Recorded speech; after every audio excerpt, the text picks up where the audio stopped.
बिस्मिल्लाहिर्रहमानिर्रहीम। अस्सलामु अलैकुम। दुनिया सितारों की इस प्रोग्राम में हम आप सभी को तहे दिल से खुशामदीद कहते हैं, आपका स्वागत करते हैं। क्या कहते आपके सितारे? स्कॉर्पियो बुर्ज अकर्ब वृश्चिक राशि। दोस्तों, हम आपकी खिदमत में हाजिर हैं। आने वाले साल 2025 की एस्ट्रोलॉजिकल रिसर्च के साथ दोस्तों, February is the turning point for the Scorpio people in their successes and even in their वो जो लकी फैक्टर्स है। अब लकी फैक्टर्स के लिए जो सपोर्ट का वक्त है, अब वो आपको 4 फरवरी को ही मिलना शुरू हो जाएगा। आपकी प्रेजेंस ऑफ माइंड, आपकी एजुकेशनल सरगर्मियां, आपके रिलेशन विद द हायर्स, आपके रिलेशन विद द फैमिली, आपके रिलेशन विद ब्लड साइड, अब ये भी सब के सब अपने मैक्सिमम पर होंगे। दोस्तों, 2025 में आप पूरी तरह सेफ जोन में हैं, एक छोटी सी नेगेटिविटी के साथ, लेकिन you are in a safe zone. आप अपनी कामयाबियों को हासिल करेंगे। स्कॉर्पियोज, इस वक्त 3 प्लेनेट ऐसे हैं जिनको डिस्कस करना बहुत जरूरी है। एक आपका रूलिंग प्लेनेट है, वो इस वक्त रेट्रोग्रेड चल रहा है। उसकी रेट्रोग्रेशन खत्म होगी 24 फरवरी को, जब आपका रूलिंग प्लैनेट रेट्रोग्रेशन से बाहर आएगा। अब आपका नया साल आपको फायदे पहुंचाना शुरू करेगा। अगर हम इसको सादा लफ्जों में समझें, February is the turning point for the Scorpio people in their successes. दोस्तों, वो जो लकी फैक्टर्स है, लकी फैक्टर्स के लिए अब सपोर्ट का जो वक्त है, वो आपको 4 फरवरी से ही मिलना शुरू हो जाएगा, क्योंकि जुपिटर इस वक्त रेट्रोग्रेड चल रहा है और 4 फरवरी को वो डायरेक्ट हो जाएगा। दोस्तों, जुपिटर काफी अहमियत वाला प्लेनेट है।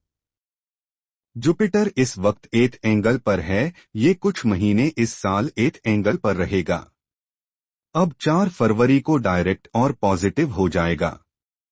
अब ये नुकसान की रिकवरी करेगा, लेकिन जुपिटर 9 जून को आपके 9th एंगल पर चला जाएगा। दोस्तों, 12 साल के बाद 2012 में आखिरी दफा आपने जुपिटर को 9th एंगल पर एक्सपीरियंस किया था। अब 2025 में जब जुपिटर आपके 9th एंगल पर जाएगा, अब आपकी प्रेजेंस ऑफ माइंड, आपकी एजुकेशनल सरगर्मियां, आपके रिलेशन विद द हायर्स, आपके रिलेशन विद द फैमिली, आपके relation with the blood side, अब ये सब अपने मैक्सिमम पर होंगे।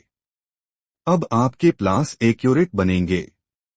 आपका इंटेलेक्चुअल रेट, आपकी मैच्योरिटी लेवल, आपकी कंसंट्रेशन, आपका लकी फैक्टर जिंदगी का तकरीबन 45% इनक्रीज कर जाएगा।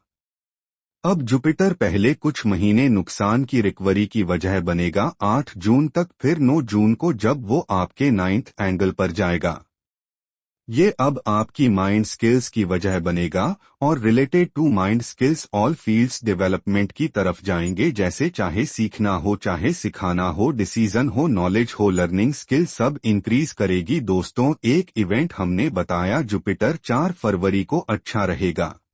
अब फरवरी, मार्च, अप्रैल, ये जून तक आपके 8th एंगल पर वहां पर पॉजिटिव होगा। फिर ये आपके 9th एंगल पर वहां माइंड के लिए पॉजिटिव होगा। दोस्तों, अब आपका रूलिंग 24 फरवरी को ही डायरेक्ट हो जाएगा। आपके लिए ये भी एक प्लस पॉइंट रहेगा।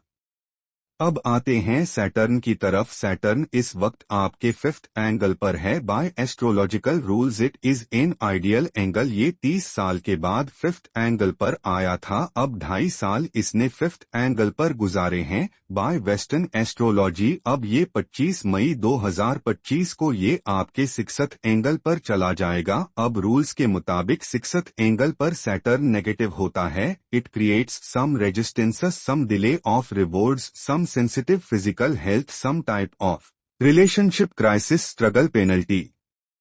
ये इस तरह की ट्रबल ला सकता है अगर स्कॉर्पियोज ने पिछले 2.5 साल में जब सैटर्न डायरेक्ट था, वो अच्छी फॉर्म में था, बहुत कुछ बना लिया है, जैसे experience, powerful relations, source of income, investment, physical strength. फिर ये 2.5 साल आपको कुछ नहीं कहेंगे, जैसे वो रिजर्व यूज होते जाएंगे। लेकिन अगर आप एक ऐसे स्कॉर्पियो हैं जिसने पिछले 2.5 साल में भी कुछ खास नहीं किया, अब ये 2.5 साल आपको थोड़ा लेट डाउन कर सकते हैं and you have to careful. दोस्तों, अब इसकी आखिरी खबर आपको सुना देते हैं। अब सैटर्न जब 25 मई को डायरेक्ट होगा by rules that is negative for you. लेकिन सैटर्न 13 जुलाई को फिर रेट्रोग्रेड हो जाएगा। अब रेट्रोग्रेड होने का मतलब ये है, अब दोबारा वो कमजोर हालत में आ जाएगा और 5 महीने फिर रिलीफ के मिल जाएंगे। दोस्तों, 2025 में आप सेफ जोन में हैं with lot of positivity little negativity. लेकिन you are in a safe zone. अपनी कामयाबियों को आप हासिल करते जाएंगे। अगर फिर भी कुछ कमी रह जाए, ऐसा लगे कि मैं कमजोर हो रहा हूं, आपको ऐसा लगे कि मेरे मामलात कमजोरी का शिकार है, अगर आपको ऐसा लगे कि रिलेशनशिप ट्रबल्स में जा रहे हैं, अब आपको ब्लू सफायर पहनना चाहिए। साथ में सूरह शम्स दिन में एक बार 5 दफा जरूर पढ़नी चाहिए। आपको ब्लू सफायर 10 से 12 कैरेट पहनना चाहिए, क्योंकि अब आपके अगले 2.5 से 3 साल ये आपकी सलाहियतों को, रिजर्व्स को थोड़ा सा टेस्ट करेंगे। अब आपको केयरफुली डील करना होगा। उस केयर में ब्लू सफायर भी काम करेगा और सूरह शम्स भी अपनी ब्लेसिंग से आपको फैजाब करेंगी। आप किसी भी मजहब या धर्म से ताल्लुक रखते हों, आपसे गुजारिश है उसके मुताबिक दुआ या प्रार्थना जरूर करें और घर से निकलते वक्त किसी भी जरूरतमंद को कुछ पैसा जरूर दिया करें। अगर मौका लगे तो किसी गरीब को खाना खिलाएं। आप देखेंगे कि आपकी जिंदगी की रफ्तार बेहतर होती चली जाएगी। आपका बहुत बहुत शुक्रिया। इजाजत दीजिए, अगले हफ्ते आपकी खिदमत में दोबारा हाजिर होंगे। अपनी दुआओं में हमें और हमारी टीम को जरूर याद रखिएगा। चैनल को सब्सक्राइब करना मत भूलिए। आपकी सब्सक्रिप्शन हमारे हौसले की वजह बनती है। अगले हफ्ते तक के लिए अल्लाह हाफिज।